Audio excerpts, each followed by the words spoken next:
What's up, everybody? How you feeling? How you doing? How you be? D-Kim2 here. It's a cold day in Wisconsin. It's cold out here. It's chilly. I love chili. If anybody got any good chili recipes, hit me up. Anyways, it's tax time. It's tax time, which is a horrible time in business because people get tax returns and decide to stop showing up for work. People take them taxes and will definitely take off that following weekend. Don't let it be a pay week too. Tax time is a rough time if you're a business owner. It's also a rough time because you got to calculate all your expenses and things like that, because more than likely you owe money to the government like I do. There was a time when tax time was a special time. And, you know, if you're anything like me, you know, I used to be able to get anywhere from, you know, $3,000, $4,000 to $5,000, $6,000, $10,000 one time I got on my tax returns. And so I'm sure some of you guys are the same, where you get, you know, this is a lot. That's the largest amount of money I had ever had all year, you know, that wasn't really dedicated to any type of bills. So it was like, with me, every single year I had my tax money pretty much spent before I even got it. Whether it was I was buying a car or getting something fixed around the house, or maybe just taking a trip with the family. I mean, I always spent before I had it. And a few years ago, I started a business up, a small business that has now grown into a multi-million-dollar corporation. I wouldn't call it a corporation, still a small business, but it's a multi-million-dollar business. And I did it all from using my taxes, because anybody knows, you know, to make money, it takes money in most cases. You had to be able to show a lot of money, not just have to spend it. You had to show it. So I'll talk about that, but I also talk about some smaller ones that I think that will work for people if you want to use your taxes to start a business.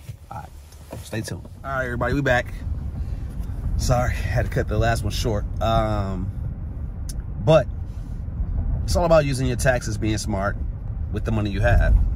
So you can do little businesses like YouTubing. I mean, this is definitely new for me. My cousin, his name's Ashman Resales. Check him out. All he does is go to places like Goodwill and whatnot, and he resells what he has, what he buys. I used to do it before I got into my business now. It was very profitable. I didn't believe in it until I saw him doing it. You know, signing up for the Amazon thing wasn't very simple, but you can easily look up how to do it.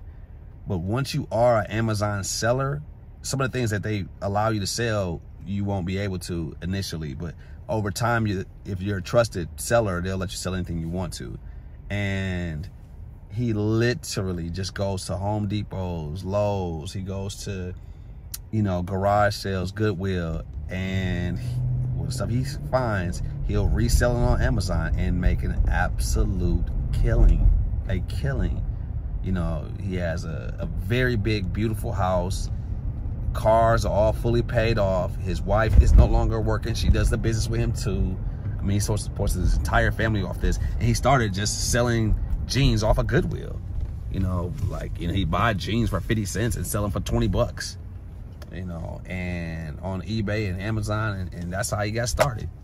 And now he makes well over $10,000 a month doing it. And then he starts a YouTube video where he shows other people how to do it, and now he's monetized there too.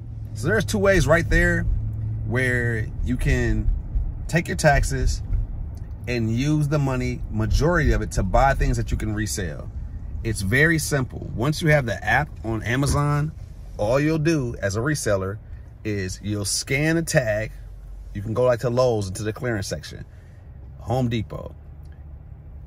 Scan something, see what it costs, see how often people buy it on Amazon, and see what people buy it for on Amazon. Because some things may not sell in your area, but may sell somewhere else. And you can make an absolute killing. It is not hard. It is very smooth. It is very fun. If you like shopping, you'll enjoy it. So check that out, along with starting a YouTube channel. I mean, it doesn't, you can't go wrong with starting some type of YouTube video. Once you get like 1,000 subscribers, which reminds me, please like and subscribe. And you get 4,000 hours of watch time, which sounds like a lot, but believe it or not, it's not. Even the guy I sat next to at the Bucks game the other day, his name's Angry Reactions. I can't remember his real name. Really, really cool brother. And, you know, he told me he was homeless a couple years ago, doing videos out of his car. This is all just very, very doable if you take your taxes and invest it in yourself. Invest it in a business and let that grow for you, let that pop. But here's the business that I was able to build a multi-million-dollar company with. I use my taxes. Okay, so here's how you start a multi-million-dollar company with your taxes. Get your taxes, find somebody else who's also willing to put their taxes in. You're gonna need as much as you possibly can. So $5,000, $10,000, $15,000. Use every penny, use your paychecks, any kind of back pay you might be able to like pull out of a savings account. Go all in on this one. Go all in. Now, find somebody else who's willing to go all in, all of it, right? Try to get around $30,000. You're gonna need a little more than that, but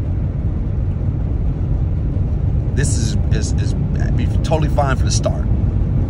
So what you're gonna do is, even if you have less than that, you can still make it happen. Again, just try to find somebody who's gonna go in with you. Even if you can do it with $20,000, you can make that happen. $15,000, you're kind of pushing it. But again, I know some of y'all get some really great tax returns. Use your paycheck too. And even if you have to borrow some money from family, do it. The great thing about all that money is you don't need to have, you're not gonna spend it all. You're not gonna spend all that money. You just need to be able to show that much money. All right, so don't panic like there's no way I have that kind of money to blow. You don't necessarily have to blow it quite yet.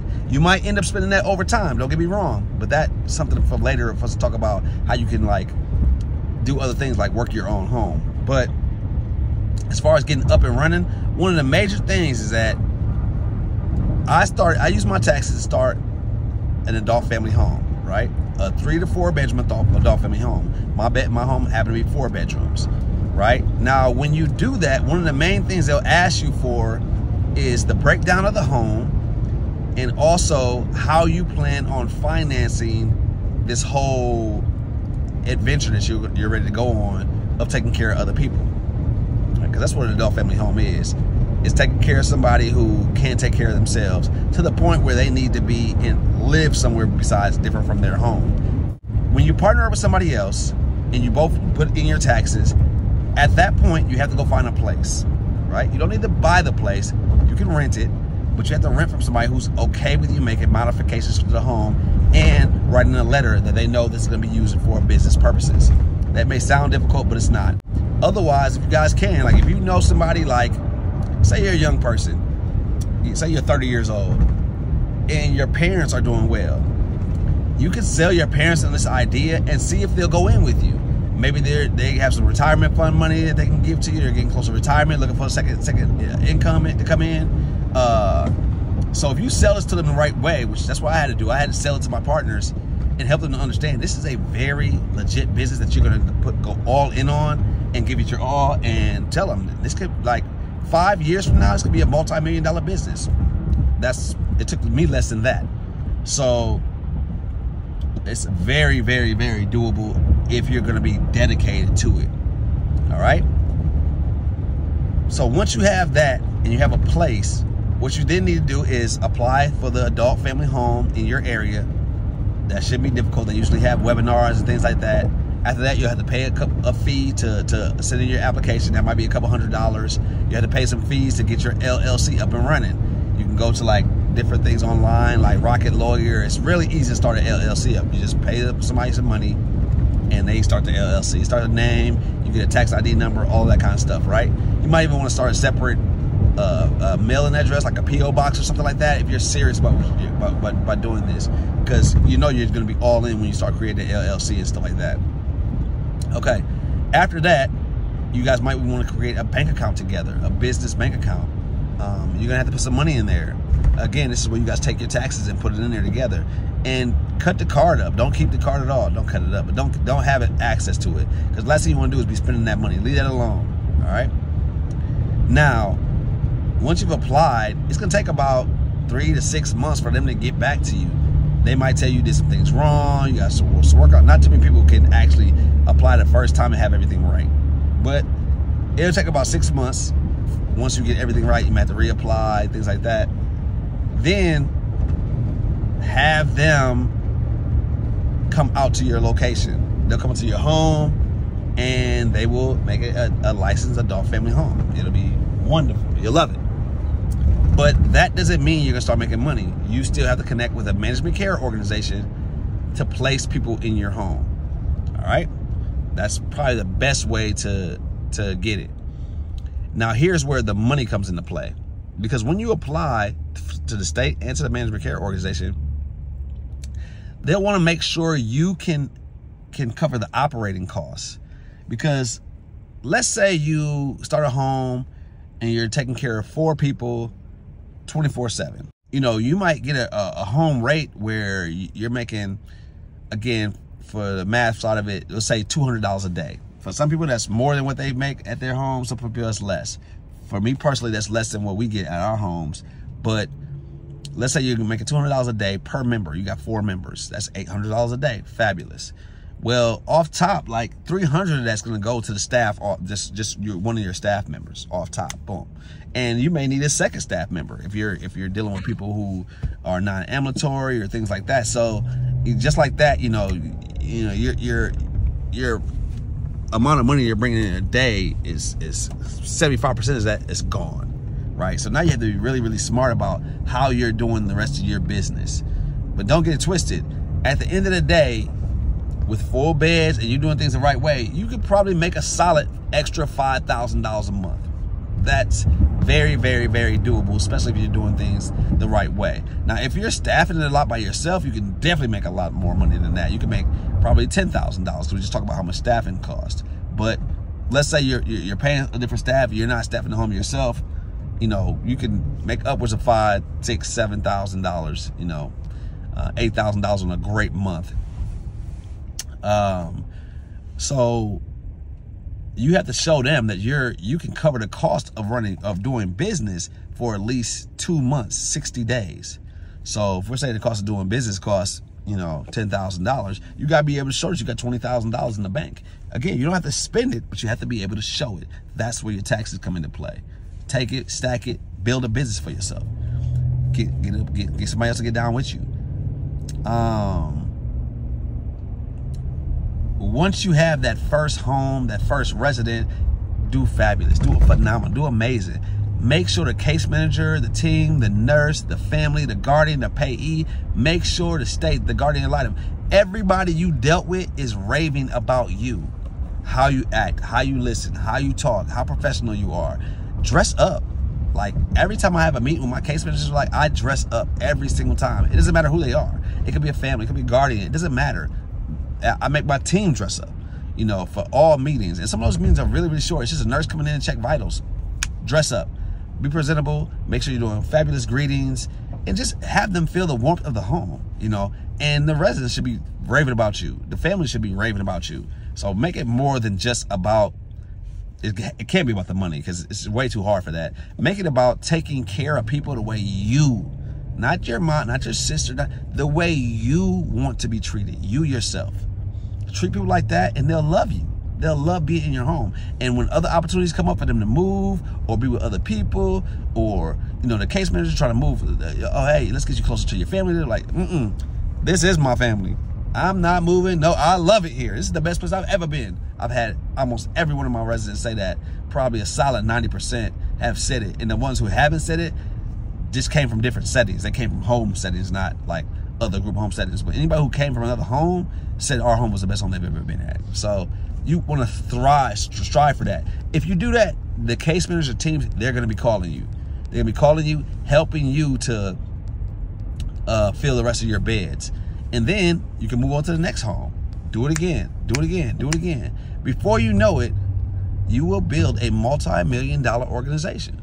You know, that's what I was able to do. I'm gonna definitely talk a little bit more about like the specifics of how I did it.